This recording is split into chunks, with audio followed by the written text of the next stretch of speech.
सबसे पहले इस वीडियो को लाइक करें और मजीद वीडियोस के लिए हमारा YouTube चैनल सब्सक्राइब करें और बेल आइकन पर क्लिक करें।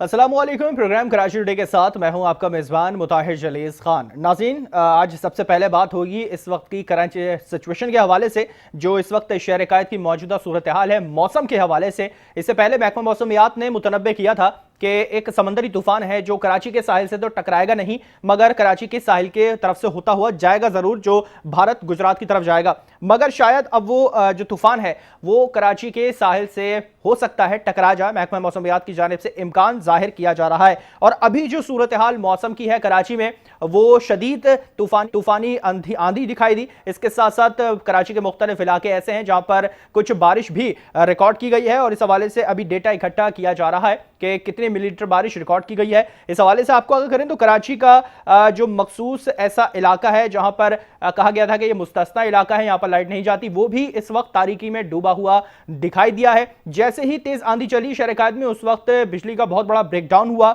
और जिन इलाकों में कुंडे लगे हुए थे, बिजली के कुंडे, जो के इलेक्ट्रिक इसके खिलाफ फौरी तौर पर कार्रवाई करती है, और जो मौजूदा सूरत हाल थी उसको देखते हुए कुंडे कहीं गिरे हैं और वहां पर आते जदगी के वाकयात भी रोनुमा हुए हैं, और उसमें मुख्तलिफ मकामात पर जानी नुकसान होने के भी इत्तलात मौसूल हुई हैं। मजीद क्या तफसीलात है इसी में मजीद जानते हैं। हमारे साथ मौजूद हमारे नुमाइंदे सौलत जाफरी। सौलत, आ कीजिएगा, क्या तफसीलात हैं मौजूदा सूरत हाल के हवाले से कराची की, जो इस वक्त अभी भी मौजूद है और कंट्रोल करने की कोशिश की जा रही है? बिल्कुल, अब से कुछ देर कबल शहर कायद में अचानक तेज हवाओं का सिलसिला शुरू हुआ, जो कि आंधी की सूरत में तब्दील हो गया। तमाम इसके फौरी बाद जो है वो शहर भर में चारों तरफ जो है वो मिट्टी का धुआं जो है दिखाई देने लगा। इसके साथ साथ मैं आपको बताऊं कि महकमा मौसमियात की जानिब से आज दोपहर में जो है वो अलर्ट जारी किया गया था कि शहर कायद में जो है वो अब से कुछ देर बाद जो है वो एक मिट्टी का तूफान टकराएगा, जो कि सामने आई है। इसके साथ साथ मैं आपको ये बताऊं कि सरजानी का इलाका है जहां पे तेज हवाओं की बारिश जो है वो आग भड़क उठी थी, जिसमें भैंसों के बाड़े जो है वो 40 से ज्यादा भैंसों के बाड़े बताए जाते हैं जो कि जलकर खाकसर हुए हैं। इस वक्त भी जो है वो आग लगी हुई है, जिससे फायर ब्रिगेड की जो है वो 6 से 7 गाड़ियां वहां मौके पर मौजूद हैं जो कि काम कर रही हैं। काम वाटर बोर्ड की जानिब से भी जो है वो इमरजेंसी नाफिज कर दी गई है। इमरजेंसी नाफिज है। कितनी गाड़ियां इस वक्त ऐसी हैं जो कि आग पर काबू पाने की कोशिश कर रही हैं, और कितना बड़ा रकबा है ये भैंस कॉलोनी का जहां पर यह आग भड़क उठी है? जानवरों के हवाले से आगे कीजिएगा, जानवर मौजूद होते हैं वहां पर, क्या तफसीलात है इस हवाले से? बिल्कुल, सरजानी टाउन भैंस कॉलोनी का ये इलाका है, और ये आग जो है वो मेन बाड़ों के अंदर लगी है। ये आग उस जगह पे लगी जहां पर गाय का चारा, भूसा और दीगर सामान जो है वो रखा हुआ होता था। ये आग लगने के फौरी बाद जो है वो फायर ब्रिगेड को इत्तला की गई, लेकिन फायर ब्रिगेड ने ताखीर से गाड़ियां भेजी, जिस पर शाकिर उमर गुज्जर जो कि एसोसिएशन है भैंस कॉलोनी के सदर का ये कहना था कि गाड़ियां हमारे पास देर से पहुंची, और उसके साथ साथ उनका ये भी कहना था कि हमने अपनी मदद आप जो है वो इब्तदाई तौर पर आग बुझाने की कोशिश करी, लेकिन आग पर काबू नहीं पा सके। तमाम आग जो है वो एक दो बाड़ों से निकलते हुए 40 बाड़ों को जो है उसने अपनी लपेट में लिया, और उसके साथ साथ ये भी बात जो है सामने आ रही है कि अब 7 गाड़ियां जो है वो उस वक्त वहाँ पे काम कर रही हैं वाटर बोर्ड की जानिब से इमरजेंसी नाफिज। ठीक है, एक दो बाड़े नहीं 40 बाड़ों को इस आग ने अपनी लपेट में लिया है। सौलत, आगे कीजिएगा, जानी नुकसान के हवाले से, माली नुकसान तो आपकी बातों से और रिपोर्टिंग से काफी वाज़ेह नजर आ रहा है, 40 बाड़े इस आग की लपेट में आए। जानी नुकसान के हवाले से आगे कीजिएगा, मजमूई सूरत हाल कराची की और जहां बाड़ों में आग लगी है उस जगह की। आज बिल्कुल जानी नुकसान की ताल अब तक कोई इतलात सामने नहीं आई, जबकि रेस्क्यू इदारे और उनके एम्बुलेंसेज जो है वो वहाँ पर मौजूद हैं। उनका ये भी कहना है कि अब तक जो है वो किसी किस्म के कोई जानी नुकसान सामने नहीं आया, लेकिन माली नुकसान का तखमिया जो है वो भी लगाया नहीं जा सकता है, क्योंकि कई सौ भैंसे जो हैं वो इस बाड़े में मौजूद थी, जो कि अब तक की प्लाट के मुताबिक जो है वो जल चुकी हैं। मजीद भैंसों को जो है वो बाहर निकाल दिया गया है।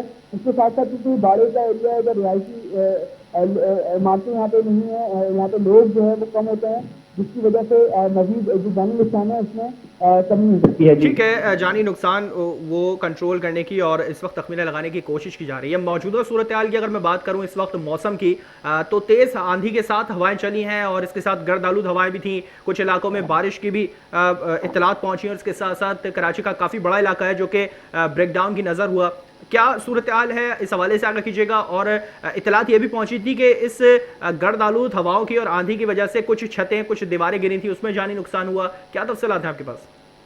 जी बिल्कुल, मैं आपको बताऊं कि शहर कायद में सादी टाउन का इलाका, सरजानी टाउन, सरजानी पेशा टाउन और गुलशन नेमार का इलाका है जहाँ पे पत्थर गिरने के वाकयात जो है वो रूनुमा हुए थे। इसमें खातून समेत 3 अफराद जो है वो जाँ बहक हुए, जबकि 15 से ज्यादा अफराद जख्मी भी हुए हैं। जबकि ट्रैफिक हादसा भी जो है वो शहर के मुख्तलिफ इलाकों में रूनुमा हुए हैं, जिसमें मंगोपीर, इस्लामाबाद, नागन सरंगी, नागाबाद और इसके साथ साथ शारा फैसल के इलाके हैं जहाँ पे ये ट्रैफिक हादसा रूनुमा हुए हैं। इस दौरान मंगोपीर और कयोबाद के ट्रैफिक हादसे में 2 बच्चे जाँ बहक, जबकि कई अफराद जो है वो जख्मी भी हुए, जिनको जिला अस्पताल और अब्बासी शहीद अस्पताल भी जो है वो मुंतकिल किया गया है। जबकि मैं आपको बताऊँ कि कराची में चलने वाली शदीद आंधी ने 3 अफराद की जो है वो जान अब तक जो है वो ले ली है, जबकि 15 से ज्यादा अफराद जो है वो जख्मी हुए हैं। महकमा मौसमियात के मुताबिक मगरबी हवाओं का सिस्टम जो है वो मुल्क में गुजर रहा है। गरज चमक के साथ बारिश का भी जो है वो इम्कान है।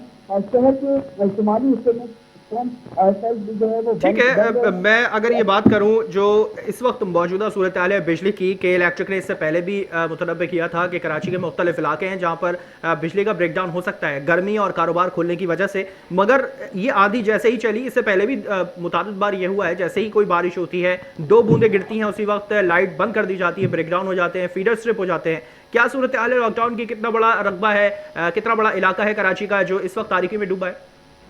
आगे तो तूफानी हवाओं के बाद बेशतर इलाकों में बिजली की फराहमी की जो है मुअत्तल हुई है, जिसमें सदर का इलाका, गुलस्तान जौहर, लियारी, औरंगी टाउन, मलीर, न्यू कराची, कोरंगी और दीगर इलाकों में जो है वो इस टाइम बिजली मुअत्तल बताई जाती है। और इसके साथ साथ गुलस्तान जौहर में गाड़ी पर जो है वो दरख्त भी गिरने की इत्तलात मौसूल हुई है। खुशकिस्मती से कोई जानी नुकसान जो है वो सामने नहीं आया। अलबत्ता मैं आपको ये बताऊं कि शहर के मुख्तलिफ इलाके जिसमें बादराबाद और दीगर कई इलाके हैं जहाँ पे इस वक्त भी बिजली की फराहमी जो है वो मुअत्तल है, जबकि इलेक्ट्रिक की जानिब से ये मौक़िफ़ दिया जा रहा है कि हमने ये जो ब्रेकडाउन दिया है इस वजह से दिया है क्योंकि शहर में बारिश मुतवक्के है और तेज हवाओं का सिलसिला जो है वो जारी है, तो किसी भी बड़े नुकसान से बचा जा सके, इसलिए जो है वो शहर के मुख्तलिफ इलाकों में इस वक्त जो है वो गई है। जी ठीक है, बहुत शुक्रिया सौलत जाफरी, तफसीलात से आपने आगाह किया इस वक्त की जो मौजूदा सूरत हाल है मौसम के हवाले से और मौसम के बाद होने वाले कुछ हादसात के हवाले से। ना सिर्फ शहर कायद में मुख्तलिफ हादसात अभी रोनुमा हुए हैं, मुख्तलिफ मकामात पर देखा गया है कि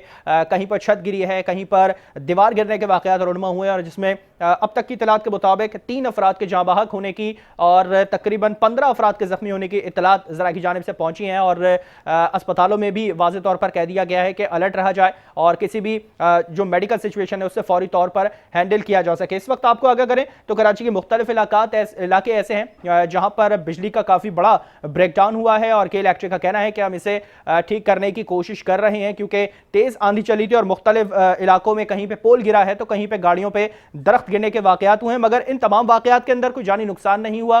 इसके साथ साथ आपको आगाह करें तो कराची की बहस कॉलोनी में जो आग लगी है वो भी इत्तलात ये पहुंची है कि जो बिजली के गैर कानूनी कुंडे थे उनके गिरने से भूसे में आग लगी और जिसकी वजह से अब तक तकरीबन 40 बाड़े ऐसे हैं जो इस आग की लपेट में आ चुके हैं और फायर ब्रिगेड की 4 से 5 गाड़ियां आग पर काबू पाने की कोशिश कर रही हैं। इस हवाले से आपको मजीद आगाह कर रहे हैं कि महकमा मौसमियात ने इस बात को वाज़े कह दिया है कि जो तूफान था वो कराची की साहिल से नहीं टकराएगा, मगर अब ये इत्तलात ऐसी पहुंच रही है जो कराची की साहिली पट्टी से 750 किलोमीटर दूर है और इम्कान जाहिर किया जा रहा है जो कि साहिल के टकरा सकता है कराची के साहिल से, जिसके बाद मजीद इक़दाम करने की भी ज़रूरत पेश आ सकती है। प्रोग्राम में वक्त हुआ एक ब्रेक का, हमारे साथ रहिएगा।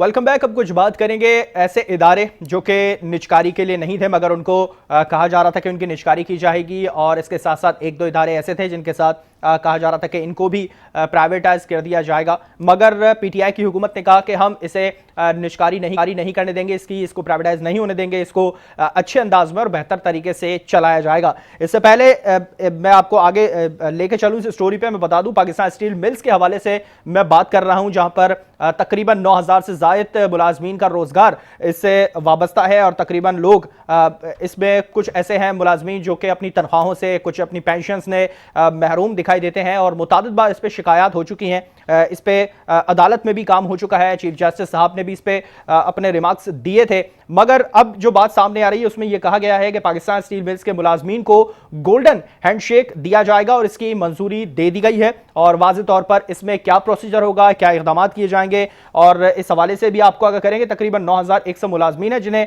गोल्डन हैंडशेक दिया जाएगा, मगर सिंध हुकूमत जो इसकी मुखालफत कर रही है, इस मंजूरी की मुखालफत किया जा रहा है। सिंध हुकूमत की जानिब से कहा जा रहा है कि हम इस मिल्स के निजकारी प्लान पर साथ नहीं देंगे, हम इसके खिलाफ हैं, क्योंकि लोगों का रोजगार इससे वाबस्ता है और सिंध हुकूमत की मिल्कियत है। ये किस तरह से मिल्कियत है, क्या इकदाम होंगे, इसी हवाले से मजीद बात करते हैं। हमारे साथ टेलीफोन लाइन पर मौजूद हैं वकार मेहदी हैं, जनरल सेक्रेटरी सिंध और मुआविन खुसूसी वज़ीर आला सिंध भी हैं, उनसे मजीद जानते हैं। वकार मेहदी साहब, बहुत शुक्रिया आपका, प्रोग्राम के लिए वक्त निकाला आपने। सबसे पहले मैं यही जानना चाहूंगा आपसे, पाकिस्तान स्टील मिल्स की जो मुलाजमीन है उन्हें गोल्डन हैंडशेक देने की मंजूरी दी गई है, अच्छी बात है अगर दे रहे हैं, तो इसमें सिंध हुकूमत को क्या परेशानी, क्या उसमें लाहक हो रही है? उनकी जानिब से कहा जा रहा है मुखालफत कर रहे हैं। देखिए जी, बात यह है कि वो मुलाजिम बहुत बरस से मुलाजिम है और उनकी तनख्वाहें भी बंद है, और 3-3 महीने पाकिस्तान स्टील मिल के मुलाजिम को तो तनख्वाहें नहीं मिलती है। उनको किस कदर उनको माशी बहरान का, सूरत का सामना है, आप उसका अंदाजा नहीं कर सकते। और जो बेचारे रिटायर्ड मुलाजमीन हो गए हैं उनकी पेंशन तक नहीं दी गई है, उनके वाजबात भी अदा नहीं किए गए हैं, वो भी दर की ठोकरें खा रहे हैं।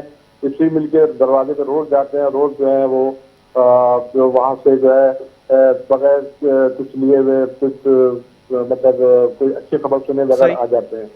तो पाकिस्तान पीपुल्स पार्टी की हमेशा से पॉलिसी रही है, वो मजदूर दोस्त जमात है, हम मजदूरों की पार्टी हैं। हम कभी भी किसी मजदूर को, चाहे वो प्राइवेट इदारे से हो, उसकी भी मुखालफत करते हैं, और किसी पब्लिक सेक्टर इदारे से उसकी भी मुखालफत करते हैं। पाकिस्तान पीपुल्स पार्टी तो रोजगार देने वाली जमात है। हमारी कायद मतलब नरेंद्र भुट्टो पर पीआईए में रोजगार देने पे मुकदमात चले हैं, समझे आप। और हमने तो साबका दौर में, हमारे दौर में जो लोग भर्ती नहीं हुए थे, कॉन्ट्रैक्ट पे रखे गए थे, कंटीजेंसी पे रखे गए थे, हमने तो उनको भी अपनी हुकूमत में आके उनको मुस्तकिल किया है, कंफर्म किया है कॉन्ट्रैक्ट मुलाजिम को भी। हम किसी सूरत में भी मजदूरों का माशी कत्ल बर्दाश्त नहीं करेंगे। ये लॉलीपॉप जो 23 लाख रुपए का दे रहे हैं कि 23 लाख रुपए देते हैं, लॉलीपॉप तो वकार साहब इससे पहले भी मुतादिद बार मिले हैं। ये स्टील मिल का मसला अभी का नहीं है, काफी टाइम से चलता आ रहा है। 2017 में भी इस पे बात उठी, 2020 12 मार्च को भी ये बात उठी है, चीफ जस्टिस साहब ने भी इस पे बात की है।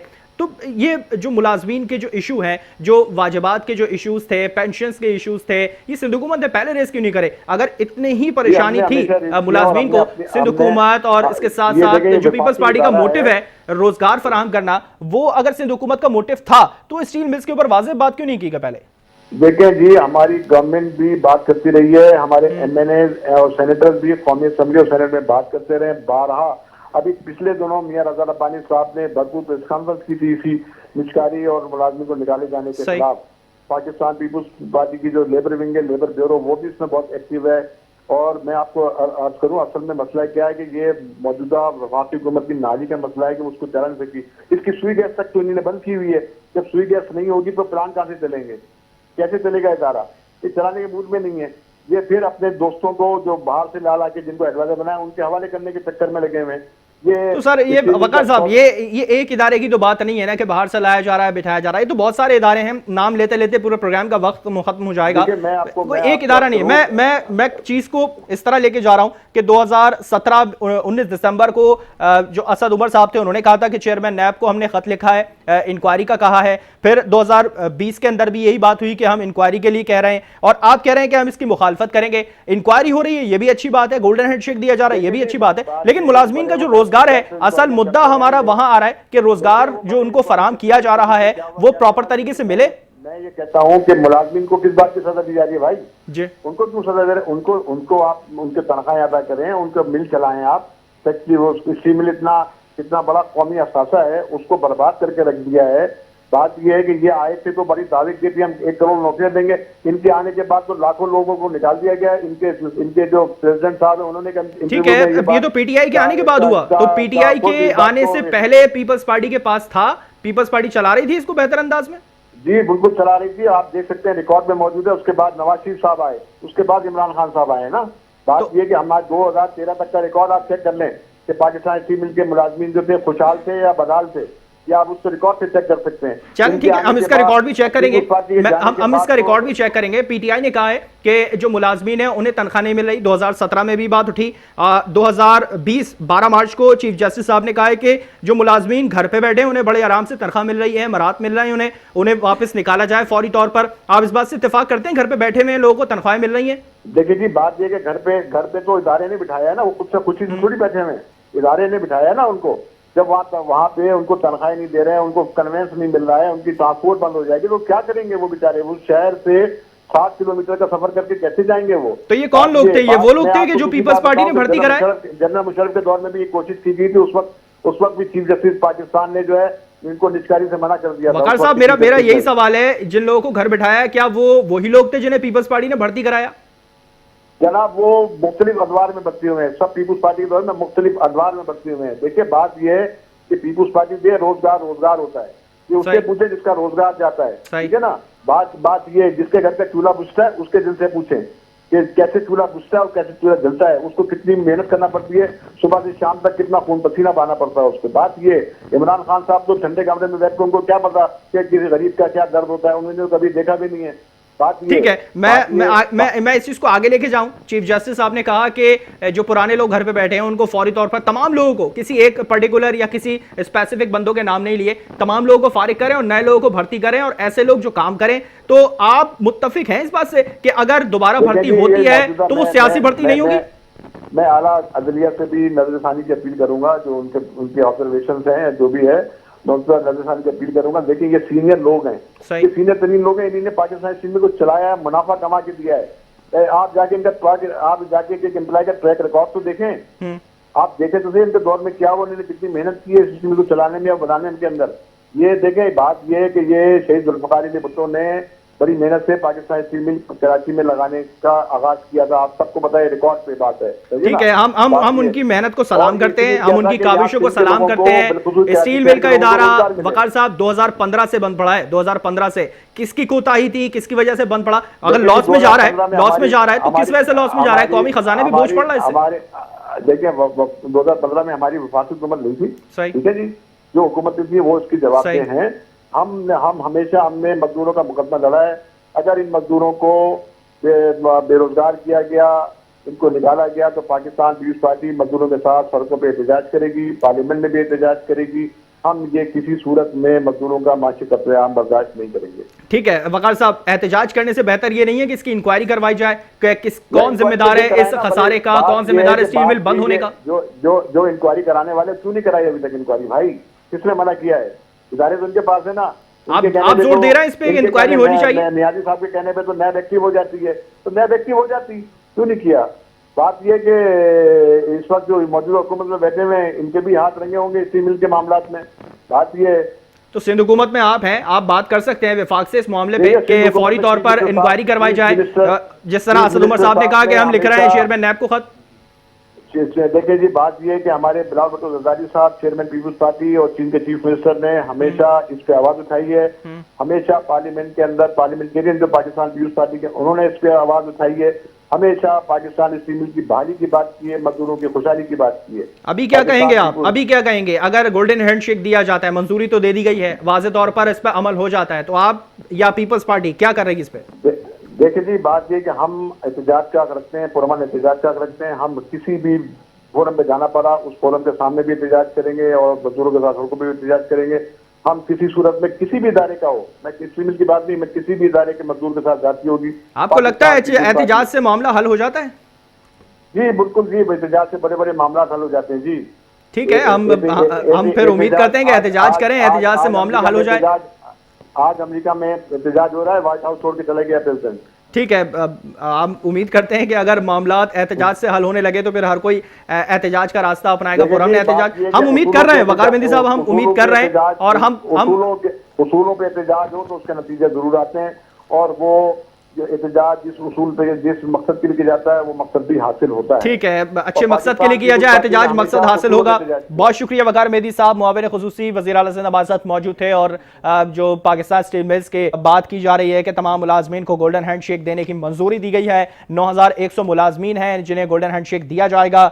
इसके बाद होगा क्या, कहां से वाजिबात आएंगे, कौमी खजाने पे कितना बोझ पड़ेगा, क्या नए लोग भर्ती होंगे, पाकिस्तान स्टील मिल दोबारा से चल पड़ेगी और पाकिस्तान के रेवेन्यू में मजीद इजाफा होगा, क्योंकि विफाक ने कहा है कि हम इस इदारे को बेहतर तरीके से चला सकते हैं। क्या चलाएगी विफाक बेहतर तरीके से? सिंध हुकूमत जो मुखालफत में है, क्या वो एहतजाज करने के बाद मुलाजमीन के लिए, पाकिस्तान स्टील मिल के लिए कुछ बेहतर करती हुई दिखाई देगी? आने वाला वक्त ही बताएगा। प्रोग्राम में वक्त हो एक ब्रेक, हमारे साथ रहेगा।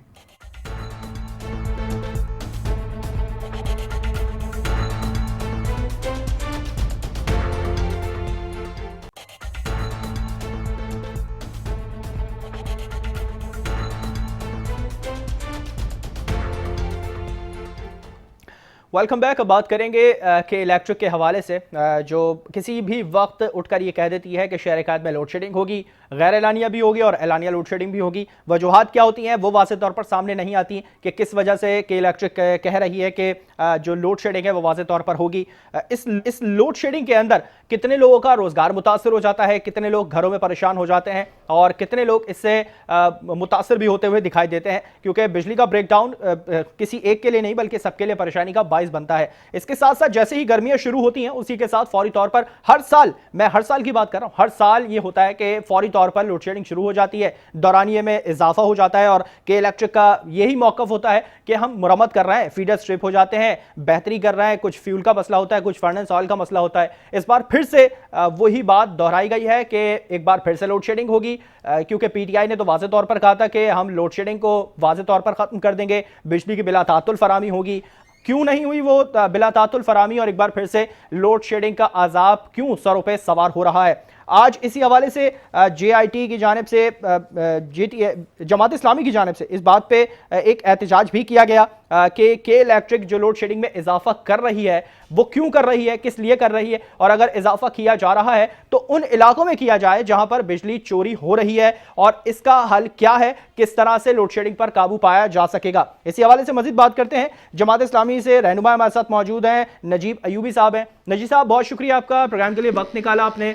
आज एहतजाज किया गया जमात इस्लामी की जानिब से, क्या रहा एहतजाज का नतीजा? और जो के इलेक्ट्रिक मनमानियां हर दफा करता है इस बार भी कर रहा है, क्या करने जा रही है जमात इस्लामी इस हवाले से?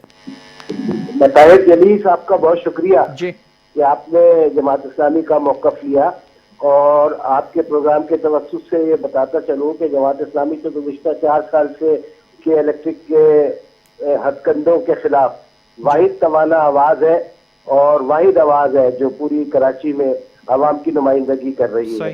जैसा कि आप जानते हैं और तमाम शहरी जानते हैं कि यहाँ स्टेक होल्डर जमात इस्लामी नहीं है, यहाँ stakeholder somehow the reason PTI और दीगर जमातें हैं और हुकूमत सिंध पीपल्स पार्टी की है।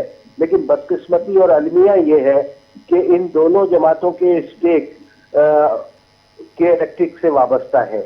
इन दोनों जमातों के नुमाइंदे के इलेक्ट्रिक के मुलाजिम है जो लाखों रुपए माहाना के अवैध के इलेक्ट्रिक को अपनी खिदमत दे रहे हैं। यही नहीं, के इलेक्ट्रिक के जो साबिक CEO थे जनाब आरिफ नकवी साहब, वो इस वक्त PTI की हुकूमत की गोद में बैठे हुए हैं और वो जो फॉरेन फंडिंग केस है उसमें ये नामजद मुजरिम है और मुलजिम है, इनको सजा हो चुकी है और ये वहां से भागे हुए हैं। इन पे दुबई की अदालत में भारी, लेकिन ये जुर्माना किया। मसला ये है मेरे भाई मताहिर कि ये चूंकि हुकूमत को बराह रास्त फंडिंग देते हैं, जिसके मामले में इनको सजा भी हुई और वो फिर बेनकाब हुआ पूरे का पूरा स्कैंडल। अब आप देखिए कितना बड़ा अलमिया है कि एक ईस्ट इंडिया कंपनी थी जिसने पूरे हिंदुस्तान के ऐसी की तैसी करने में कोई कसर नहीं छोड़ी थी और उसके बाद अंग्रेज वहां पर आ गया था। और अब के इलेक्ट्रिक ने ईस्ट इंडिया कंपनी की तमाम यादों को भुला दिया है। 2015 की हीट वेव को अब कैसे कराची का कोई आदमी भूल सकता है? बिल्कुल कोई नहीं भूल सकता, मौजूदा सूरत हाल को भी कोई नहीं भूल सकता। 4000 आज तो हम कोरोना को रो रहे हैं ना, बिल्कुल बिल्कुल। कोरोना से कहीं ज्यादा अमवात 1 घंटे के अंदर हो गई थी। कराची में लोग बस स्टॉपों के ऊपर गिर गिर के मर रहे थे, जो फ्लैट्स के अंदर मौजूद थे बिजली ना होने के सबब अपने फ्लैट्स में मर गए, और इनकी तादाद 4000 से ज्यादा है। और आपको पता है कि शदीद तरीन गर्मी के दिनों में क्या होता है? शदीद तरीन गर्मी में ये कहते हैं कि हमारे 300 फीडर ट्रिप कर जाते हैं या 250 फीडर ट्रिप कर जाते हैं। तो अरे भाई, आपको कराची के लोग कैसे, हमारा सवाल ही यही है नजीब साहब कि जो एहतजाज होता है कि इलेक्ट्रिक के खिलाफ जमात इस्लामी कर रही है, दीगर जमातें भी इस हवाले से एहतजाज करती हैं, मगर हासिल हुसूल क्या निकलता है? लोड शेडिंग तो हर साल होती है, फीडर्स हर साल ट्रिप होते हैं। जमातों का मताहिर मुझे बता दो, तुम्हारा प्रोग्राम लोग बड़े शौक से देखते हैं कि ये दीगर जमातों का एहतजाज किस जगह होता है। मुझे तो आज तक दीगर जमातों का कोई एहतजाज किसी जगह नजर नहीं आया मेरे भाई। जमात इस्लामी है जो हर जगह मौजूद है। उस हीट वेव की मैं बात कर रहा था कि 300 फीडर ट्रिप कर गए थे, 8 और 9 घंटे बिजली बन रही थी, 4000 मौतें हो गई। आलम ये था कि बुजुर्ग, मजदूर, भिखारी पटापट गिरने लगे चंद घंटों में। नजीब साहब, कितने टाइम से जमात इस्लामी कितने टाइम से एहतजाज कर रही है? कम से कम 5 साल पहले मोहम्मद हुसैन मेहनती साहब जब कराची जमात इस्लामी के अमीर थे। ठीक है नजीब साहब, 5 साल से जमात इस्लामी एहतजाज कर रही है, ठीक है, बहुत अच्छी बात है, एहतजाज कर रही है अवामी फायदे के लिए। हासिल हुसूल क्या निकला? हर साल एहतजाज होता है, नॉर्मल एहतजाज होता है, लोड शेडिंग से पहले होता है, लोड शेडिंग के बाद होता है, हासिल हुसूल क्या निकलता है? आवाम का हक है, ये सियासी जमातों का राइट है कि वो जब देख रहे हो कि बदनवानी अपने उरूज पे पहुंच चुकी है तो वो एहतजाज करे। अगर दूसरे लोग एहतजाज नहीं कर रहे, दूसरी सियासी जमातों के कुछ मफादात इनके साथ वाबस्ता है, ठीक है, जमात इस्लामी के भी कुछ मफादात वाबस्ता है। जमात इस्लामी अपनी जिम्मेदारी पूरी कर रही है। नजीब साहब, जमात इस्लामी के भी कुछ मफादात वाबस्ता है, जो हर साल एहतजाज होता है, फिर जो एक तरह से झाक की तरह तमाम मामलात बैठ जाते हैं, मफादात हैं जमात इस्लामी के भी? बिल्कुल मतायब जमात इस्लामी के मफादात वाबस्ता है। जमात इस्लामी के मफादात कराची के शहरियों के अमन के साथ वाबस्ता है, कराची के शहरियों की पुरसुकून जिंदगी के साथ वाबस्ता है। जमात इस्लामी के मफादात कराची के शहरियों को पुरअमन माहौल और रोजगार और अच्छी जिंदगी देने से वाबस्ता है। यही वजह है कि जमात इस्लामी किसी भी किस्म की बदगुमानी को बर्दाश्त एक लम्हे के लिए भी नहीं कर सकती। तो ये के इलेक्ट्रिक की बदमाशी, अगर के इलेक्ट्रिक का जो मनमानी जो कर दी है के इलेक्ट्रिक, ये जमात इस्लामी कैसे बर्दाश्त कर लेती है? फिर जमात इस्लामी तो अपना एहतजाज रिकॉर्ड करवा रही है ना। ये तो 5 साल से रिकॉर्ड हो रहा है नजीब साहब, 5 साल से रिकॉर्ड हो रहा है। हम अच्छी बात कहते हैं एहतजाज अवाम के फायदे के लिए, मगर 5 साल से हो रहा है, कुछ हासिल उसूल नहीं होता, एक तरह से झाक की तरह तमाम चीजें बैठ जाती हैं। मुझे आप सजेस्ट कीजिए मुताहिर जलील साहब। सर एहतजाज सर आपने, नजीब साहब एहतजाज आपने किया है, सजेस्ट आप करेंगे ना निकले तो क्या एहतजाज बंद कर दिया जाए? क्या जुल्म के खिलाफ आवाज उठाना बंद कर दी जाए? जमात इस्लामी के एहतजाज का नजीब साहब मेरा सवाल ही यही था, नजीब साहब मेरा सवाल ही यही था कि अगर चीजें बेहतर नहीं हो रही तो एहतजाज खत्म कर दिया जाता है, अगले साल तक हम मुलतवी कर देते हैं कि अगले साल फिर एहतजाज करेंगे। ऐसा नहीं हो सकता, आपको जुल्म के खिलाफ मुस्तकिल आवाज बुलंद करनी है। के इलेक्ट्रिक ने 90 अरब रुपए की सब्सिडी का जो हुकूमत ने इनको दी थी उसका फायदा उठाया, अपने एसिड बढ़ाए, अपने डिपॉजिट बढ़ाए। 90 अरब रुपए मामूली बात नहीं होती मेरे भाई। तो जमात इस्लामी ने अपना एहतजाज क्यों नहीं बढ़ाया? जमात इस्लामी ने के इलेक्ट्रिक के खिलाफ अपना एहतजाज क्यों नहीं बढ़ाया फिर? क्योंकि हर साल होता है लोड शेडिंग, 5 साल से आप एहतजाज कर रहे हैं, हर साल एहतजाज होता है, लोड शेडिंग से पहले होता है और एक लोड शेडिंग के बाद होता है, उसके बाद सब ठन ठन गोपाल सब गायब हो जाते हैं, कुछ पता नहीं चलता, फिर अगले साल लोड शेडिंग होती है, फिर एहतजाज होते हैं। क्या हासिल हुसूल होता है? मैं एक छोटी सी मिसाल आपसे पूछना चाहूंगा, क्या हासिल हुसूल होता है एहतजाज से? बेहतर होता है कराची के अंदर कुछ? मुताहिर जलील साहब, आप इतनी सिंपल सी लॉजिक नहीं समझ रहे कि अगर जुल्म हो रहा है और उसके नतीजे में आवाज को बुलंद करना, आदमी आवाज बुलंद करना छोड़ दे तो क्या जालिम को बर्दाश्त कर लिया जाए? सिर्फ इस बुनियाद पे तो उसका हासिल कुछ नहीं होगा। जालिम को तो बर्दाश्त नहीं करना चाहिए, मगर जब आवाज उठाई जा रही है तो वो आवाज आखिर तक लेके जाए, किसी का फायदा तो हो ना। तो यहाँ के इलेक्ट्रिक के खिलाफ कोई वाज़ेह आवाज उठ रही है, ना आवाम के लिए कुछ फायदे हो रहे हैं। बात सुनिए मुताहिर, कराची के लोगों को नहीं पता था कि 90 अरब रुपए की सब्सिडी किधर जा रही है। कराची के अवाम को नहीं पता था कि फर्नेस ऑयल के पैसे लिए जा रहे हैं और बिजली प्रोड्यूस की जा रही है सुई गैस के ऊपर। कराची के शहरियों की सुई गैस तक को इन्होंने इस्तेमाल किया है और अब तक कर रहे हैं। जमात इस्लामी वाहिद सियासी जमात है कि जिसमें मुजाहिरों के अलावा कोर्ट के ठीक है नजीब साहब, मैं आपकी बात वाज़ेह तौर पर सुन रहा हूँ। अंदर वाहिद जमात है सियासी, जो जमात इस्लामी एक फरीक के तौर पे वहां पर गई और उसने वहां पर जाकर इनकी सारी बेज़ाब्तगियों को कंट्रोल करने की कोशिश। ठीक है नजीब साहब, मैं आपकी बात अच्छी तरह से समझ रहा हूँ। हाफिज नईमुर रहमान साहब ने वाज़ेह तौर पर कहा है कि जो फर्नेस ऑयल है वो फौरी तौर पर खरीदा जाए। पेट्रोलियम मसनूआत के हवाले से ही बात है उसमें भी कि फर्नेस ऑयल के इलेक्ट्रिक को सप्लाई होगा तो बिजली दी जाएगी। तो इस हवाले से पेट्रोलियम मसनूआत के खिलाफ भी एहतजाज किया जाएगा क्या पेट्रोलियम की डिवीजन के हवाले से? देखिए, जो उनके वाजिबुल अदा पैसे हैं जो उन्होंने सुई गैस को देने हैं, इसमें भी बहुत बड़ा किरदार इनकी बदउनवानी को है कि इन्होंने करोड़ अरबों रुपए जो वाजिबुल अदा है वो नहीं दिए हैं। तो इस तरीके से मुल्क का निजाम नहीं चलता। आपने आरिफ नकवी को अपनी कोर कमेटी का मेंबर बनाया हुआ है, वजीर आजम साहब ने, उसके साथ इजलास में शिरकत करते हैं और दूसरी तरफ उन्हीं की कंपनी जो है वो कौमी इदारों को पैसे नहीं देती है। फिर इसी तरीके से जमात इस्लामी ने ये साबित किया कि 50 अरब रुपए कराची के अवाम से मीटर रेंट के नाम पे इजाफी वसूल कर लिए। ठीक है, बहुत बड़ी रकम है नजीब साहब। डेवलपमेंट चार्जेस के नाम पे 250 अरब रुपए की रकम का तो मैं बता ही नहीं रहा हूँ। 250 अरब रुपए अलग है, ये बहुत बड़ी रकम होती है डेवलपमेंट। नजीब साहब, फिर अकाउंटेबिलिटी की तमाम चीजें देखी जाएंगी, तहकीकात हो जाएगी, इस पे हिसाब किताब ले लिया जाएगा, वाज़ेह तौर पर तमाम चीजें सामने होंगी। हाफिज नईमुर रहमान साहब ने कहा कि वफाकी हुकूमत की नाजायज सपोर्ट है कि इलेक्ट्रिक को लाइसेंस मंसूख किया जाए। आपके पास इसके बाद का कोई हल है? बिलफर्ज अगर लाइसेंस मंसूख कर दिया जाए, आपके पास क्या हल है इसके बाद? प्राइवेट इदारे बेशुमार है, ओपन टेंडरिंग की जाए जिस तरीके से दुनिया भर में होती है, मौजूद ममालिक में होती है। ओपन टेंडरिंग के जरिए रातों रात कंसोर्शियम कैसे बन गया? मुझे आप ये बताइए कि आरिफ नकवी साहब ने रातों रात दुबई के अंदर बैठ के इंग्लैंड से फाइनेंसिंग करवाई, इंडिया के लोगों से फाइनेंसिंग करवाई और आज तक सुप्रीम कोर्ट पूछ रही है कि तुम्हारे मालिकान के हमें नाम चाहिए, ये नाम नहीं दे रहे। इसकी वजह क्या है? इनके मालिकान के नाम क्यों नहीं? अब तक सुप्रीम कोर्ट जैसा इदारा इनसे पूछ के थक गया है कि अपने मालिकान के नाम बताए गए। क्यों उनके चेहरों पे पर्दे डाले गए? इसलिए कि हिंदुस्तान के मालिकान इसके अंदर शामिल है। ठीक है नजीब साहब, हम या कराची की आवाम, नजीब साहब हम या कराची की आवाम आपसे फिर ये तवक्को रखें कि इलेक्ट्रिक की अकाउंटेबिलिटी या के इलेक्ट्रिक को जो नाजायज तरीके से सपोर्ट कर रही, जैसे कि जमात इस्लामी ने कहा है, अकाउंटेबिलिटी के लिए जमात इस्लामी कहाँ जाती हुई दिखाई देगी? क्या उम्मीद रखे आवाम आपसे? हम हर वो इकदाम करेंगे जो कराची के शहरियों के मफाद में होगा। हम किसी भी आखिरी हद तक जाने से भी गुरेज नहीं करेंगे। इस वक्त जो मुल्क की सूरत हाल है, जिस माशी बदहाली का मुल्क शिकार है, जिस पानी की किल्लत का शिकार है, ऐसे में के इलेक्ट्रिक अपनी मनमानियां, आज ही की खबर है कि बिजली की कीमतों में इजाफे की समरी भिजवा दी गई है। अब आप ये अंदाजा लगाइए कि 162 अरब रुपए के जायद इजाफी बिल शहरियों पे अब डाले जा रहे हैं। बिल्कुल ये तमाम मामला भी अब वाक़ई तौर पर रेज हो रहा है।